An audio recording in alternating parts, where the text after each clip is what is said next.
Assalamu alaikum. This is Dr. Shahana. We are studying the pharmacy practice. Our today's topic is the treatment of the breast cancer. We have discussed the breast cancer is a cancer that originates from the breast tissue. That may be a lobular carcinoma or that may be a ductal carcinoma. It may be a stage 1 or a stage 2. That is localized type in which cure rate is very high, alhamdulillah. While in case of the invasive stage 3 cancer, that is the one in which 50% cure rate is there. There is less chances of the cure.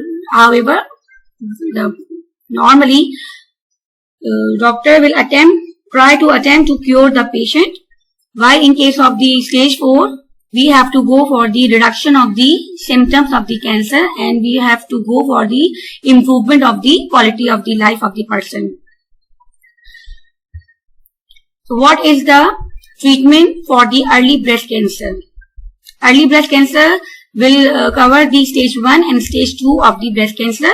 As the tumor is localized, the local regional therapy can, along with the surgery, can cure most of the patient, especially if it is the carcinoma in situ.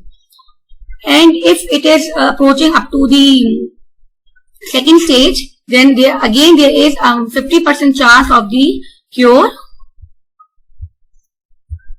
Furthermore, there must be a breast conserving therapy, BCT, that is our main focus, that preferable to modify the radical mastectomy that produces the equivalent survival rate with cosmetically superior results. It includes the removal of that part of the breast in which the cancer is there with the surgical evaluation of the lymph node along with the radiation therapy to prevent the local recurrence.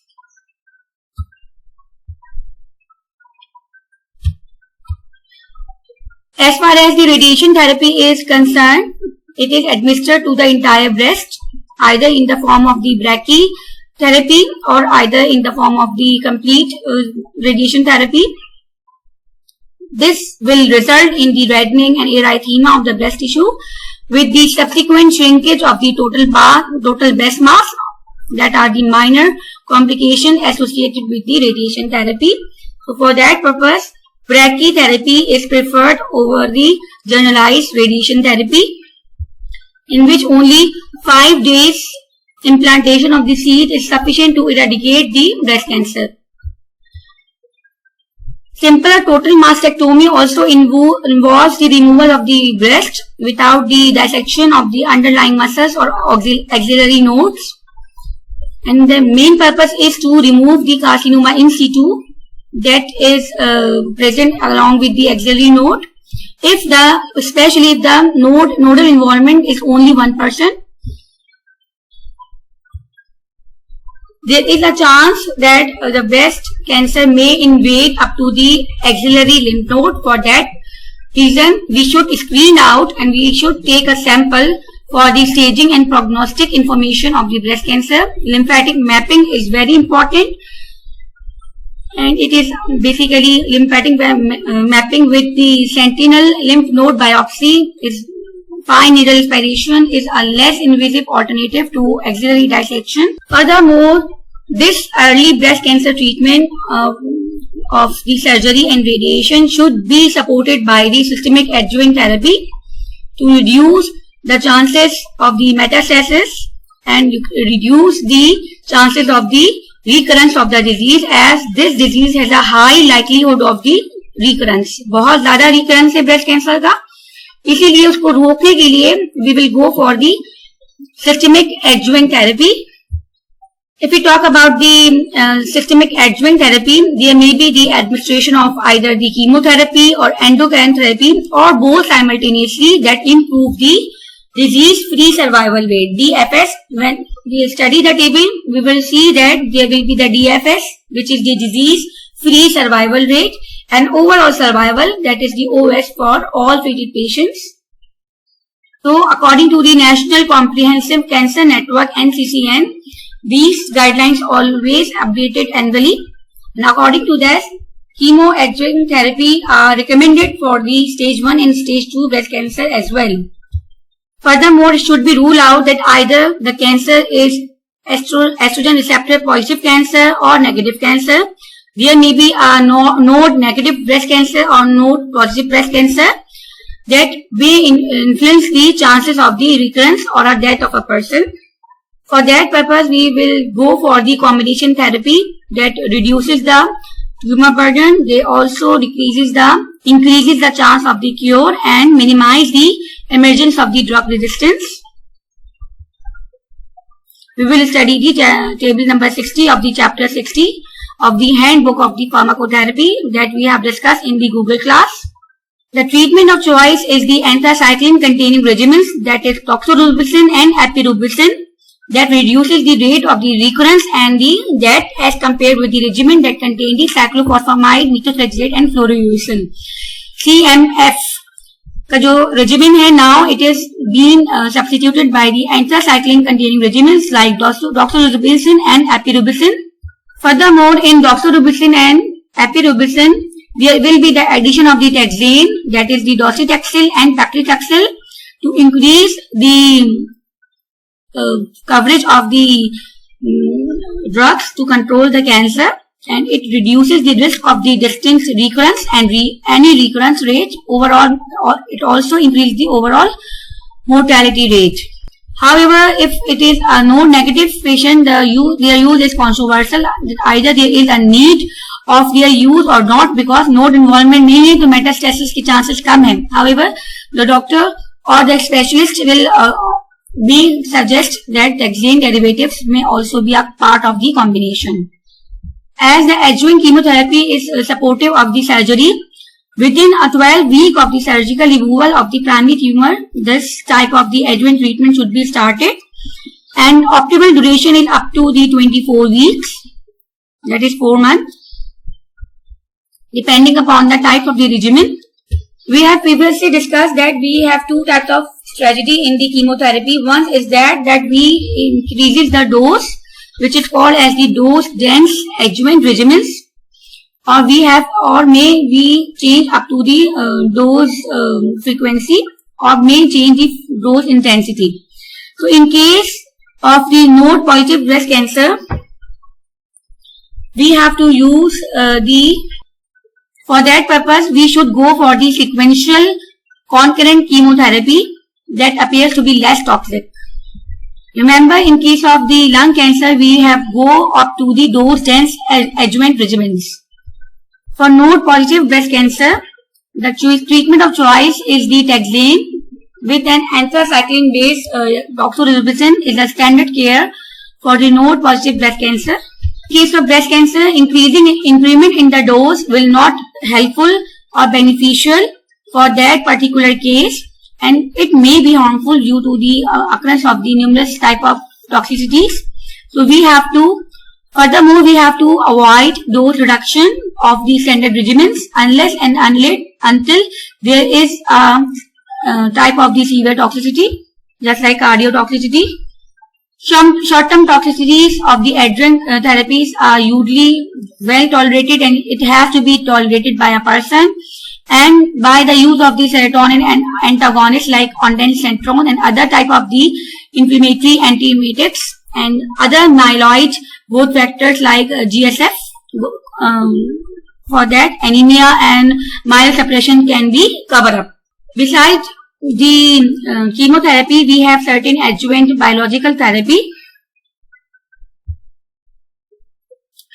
Among them, trastuzumab in combination with the adjuvant chemotherapy is a drug of choice for the hormone receptor positive breast cancer. The risk of recurrence was reduced up to 50% in the clinical trial. Other types of the adjuvant endocrinal therapy involves the use of the tamoxifen, tauromethine or euphorectomy, ovarian irradiation, use of the luteinizing hormone, releasing hormone agonist and aromatase enzyme inhibitors are basically the hormonal therapies that are reserved for the primary or early stage of the breast cancer.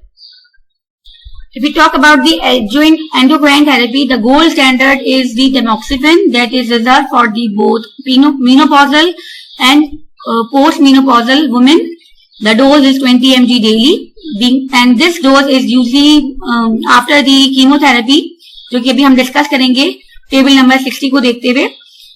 उस chemotherapy के बाद we will go up to the management of the और the use of the tamoxifen for the 5 years daily 20 mg that reduces the risk of the recurrence. सबसे पहले हम क्या करेंगे कि we are go for the surgery के बाद radiation के बाद adjuvant chemotherapy and adjuvant chemotherapy के बाद we have the targeted therapy and we have the adjuvant endocrine therapy.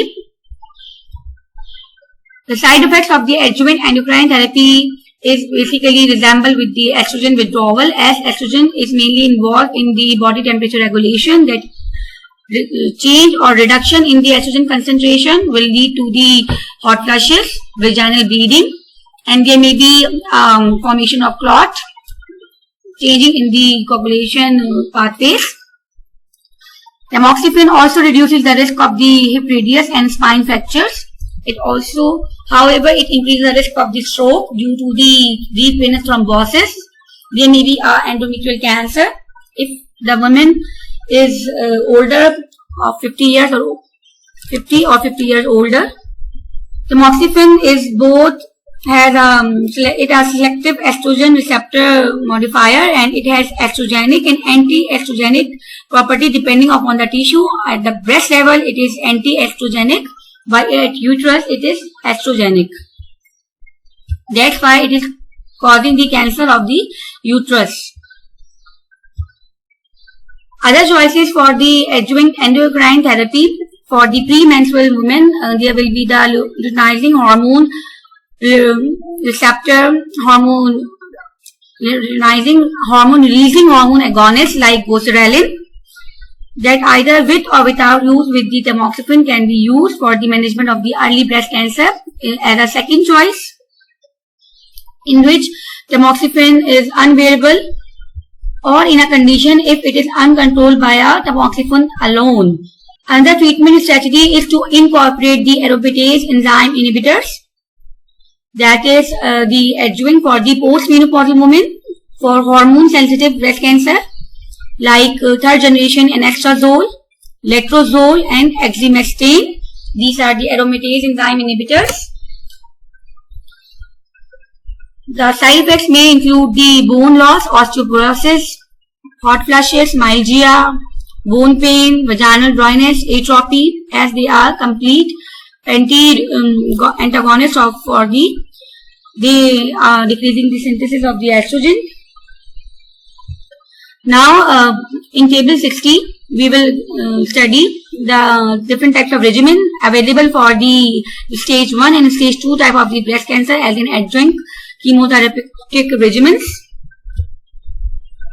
If we see the table, we have the first choice is the AC, which is the doxorubicin and the cyclophosphamide. Azithromycin is the brand of the doxorubicin. So, in the form of the regimen, the name of the regimen is the ACS. This AC is further changed by the FAC, that is the FAC, in which fluorouracil 500 mg IV is added in the regimen AC, that is doxorubicin and the cyclophosphamide. However, cyclophosphamide is now not the drug of choice, so the regimen now changed up to the AC, which is the AC paclitaxel. Doxorubicin, cyclophosphamide, along with the addition of the paclitaxel, or just change up to the TC, which is the docetaxel cyclophosphamide, or due to the TAC, that is the docetaxel, doxorubicin and the cyclophosphamide. These were all the previous regimens, जिसमें अब जो hit and trial करेंगे doctors उसमें लेंगे. Another type of regimen is the paclitaxel FAC, which is the addition of the paclitaxel in the FAC, that is in the fluorouracil, doxorubicin and cyclophosphamide. These are the standard drugs, and you can see that if you are using the doxorubicin, it is administered at day 1. Cyclophosphamide also administered at day 1, while the cycle was repeated previously at 21 days for 4 cycles. However, if we talk about the FAC, which is the fluorouracil, or with the addition of the epirubicin and cyclophosphamide, the cycle was repeated up to the 6th cycle. So, Initially, the treatment is easy. However, several therapeutic regimens are available, and this is basically the choice of the specialist of the breast cancer कि वो इसको किस तरह लेके चलता है, कौन सा regimen जो वो provide करता है. Newer regimens are mentioned here. That is the use of the fluorouracil along with the cyclophosphamide or alone can be capable of the reducing the stage 1 and stage 2 of the cancer. This is all about the treatment of the early breast cancer covering the stage 1 and stage 2.